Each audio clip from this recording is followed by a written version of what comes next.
Agora vamos para o nosso noticiário de política, porque não deixa de ser política, né? O ministro Luiz Roberto Barroso, do Supremo Tribunal Federal, anunciou a saída do STF. Ao comunicar a saída, Barroso declarou que só pretende ficar mais alguns dias a fim de entregar pedidos de vista e resolver pendências. No entanto, em plenário, a saída é imediata. Abre aspas, essa é a última sessão plenária de que participo, o Barroso disse, né? Barroso comunicou sua saída do cargo de ministro em sessão do plenário do STF após julgamentos de ações trabalhistas. A saída do ministro era esperada e movimenta os bastidores palacianos há meses. Com a vaga aberta, o presidente da República, Luiz Inácio Lula da Silva, teria então uma terceira indicação neste mandato, entre os 11 ministros, né? Barroso, hoje com 67 anos, deixa o STF por vontade própria, uma vez que a aposentadoria compulsória de um ministro da Corte é aos 75 anos. A família de Barroso foi afetada com a recente ofensiva do governo Donald Trump e contra Alexandre de Moraes também. Os nomes cotados para ocupar a cadeira de Barroso remontam à época da saída da ministra aposentada Rosa Weber em 2023, quando o então ministro da Justiça Flávio Dino, o advogado-geral da União Jorge Messias e o ministro do Tribunal de Contas da União, Bruno Dantas, eram os mais cotados para o cargo.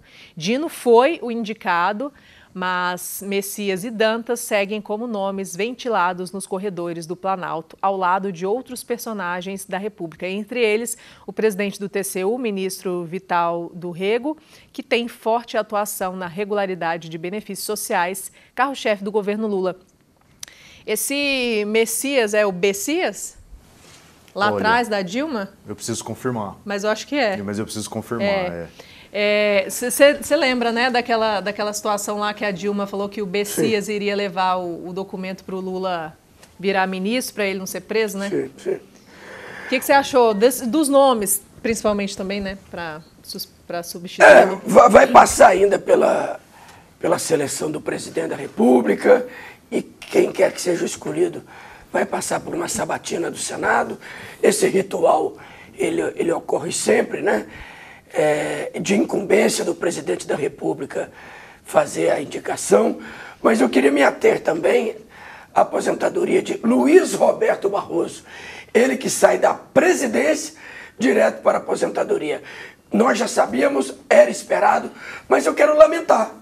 Ele ainda teria mais 8 anos pela frente, inteligente, claro, cometeu um grande erro quando falou em um encontro de estudantes na faculdade em Vencemos o Bolsonarismo. Ele mesmo pediu desculpa e disse que foi uma fala desastrosa. Quanto ao Perdeu Mané, não. Quanto ao Perdeu Mané, ele estava irritado que com o bolsonarista ficava pegando o pé dele. Eu penso isso. Perdeu a eleição, vai para casa. Lá que encheu o saco. Eu pensaria igual ele também. É um ser humano. Uma hora a pessoa estoura. É ser humano. Igual o Alexandre de Moraes. Claro, é uma visão que não queremos ter, um ministro do Supremo Tribunal Federal mostrando o dedo em público, mas uma hora também o cara alopra, não tem sangue de barata. Então eu quero lamentar a saída dele, porque ele ainda tinha mais 8 anos pela frente, é bom, é competente, é equilibrado. Agora vamos aguardar quem vem substituí-lo. Ele foi indicação da Dilma, né? Foi. Dilma Vana Rousseff, positivo. Exato. O que você achou? Mariana, acho que vale uma reflexão, né? Na terça-feira, quando ele anunciou que sairia, ele admitiu que levou em consideração o impacto que a exposição pública tem na vida de seus familiares. Ele ocupa hoje a posição de um juiz, de um magistrado. Infelizmente, a Suprema Corte tem vestido uma roupa política, uma roupagem política. É noticiado o tempo todo, e está nos maiores noticiários do Brasil, o tempo todo, notícias de ministros do STF, quando na verdade um juiz só deve falar nos autos do processo, deve ter uma vida pública mais contida, sem muita exposição, como a vida de um político. Então hoje nem existe tanta distinção assim na prática, né? Se mistura muito com a vida de um deputado, com a vida de um senador, tem uma interferência política muito grande. E essa visibilidade, essa exposição afetou a vida de um ministro do STF. Exposição que ele procurou, né? Ele procurou, outros ministros procuraram. Nós temos ministros que são ministros e fazem de tudo para não terem exposição.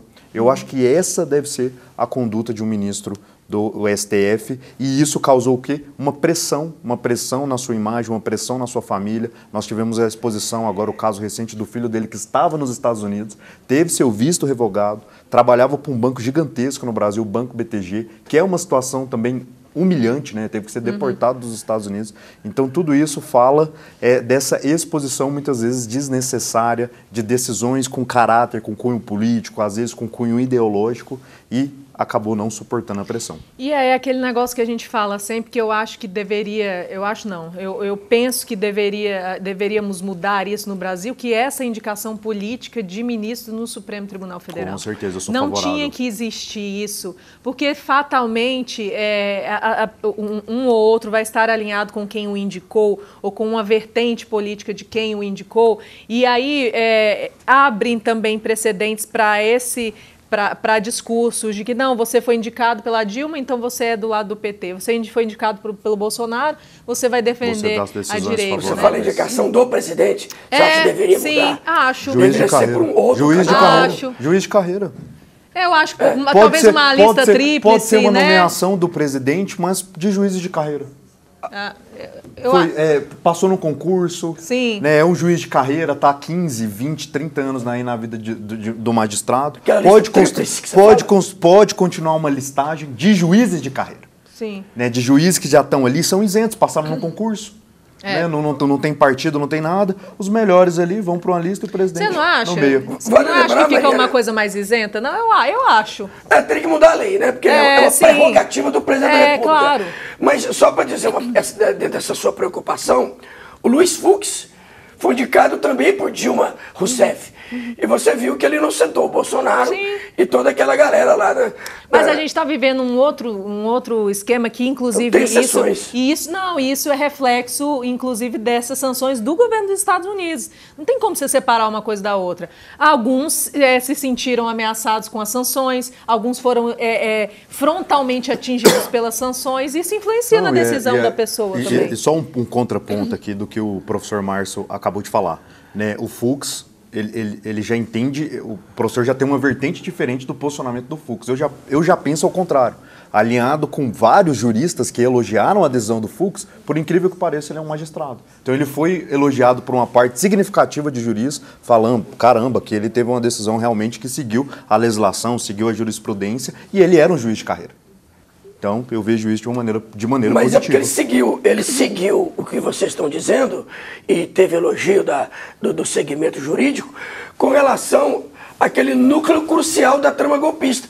Só que ele não teve a mesma decisão, o mesmo, como diria o Iris Rezende, o mesmo entendimento com 400 pessoas do povo que estavam lá no 8 de janeiro. Ué? Sim. Ele não teve o mesmo entendimento. Condenou todos, sem exceção. Pois e é justamente isso. Então, aí a gente tem, por exemplo, pessoas... Quando você fala do núcleo crucial, você está falando de pessoas, teoricamente, de nomes, pessoas mais importantes, teoricamente. Então, né, tem um peso diferente. E aí veio o Barroso depois que o julgamento... Mas o objeto do crime é o mesmo, óbvio, que é o 8 de janeiro, tentativa de golpe. Mas aí por isso que eu estou te falando que o peso é diferente. Para a mulher, para o cara pipoqueiro lá, é completamente diferente do que para o Bolsonaro. Pois mas todos nós somos iguais perante a lei, Mariana. Não podia ser assim. Não é. Então a gente está vendo que não é. Aí outra coisa, especificamente desse caso aí, por exemplo, é o Barroso que disse que depois do julgamento, depois da sentença com as penas, de que ele achou que realmente as penas foram exageradas. Então, que precisaria rever aquela questão dos 2 crimes que estão atrelados, poderia ser um só, enfim. É por isso que eu estou mais preocupado agora com o termo dosimetria do que com anistia, né?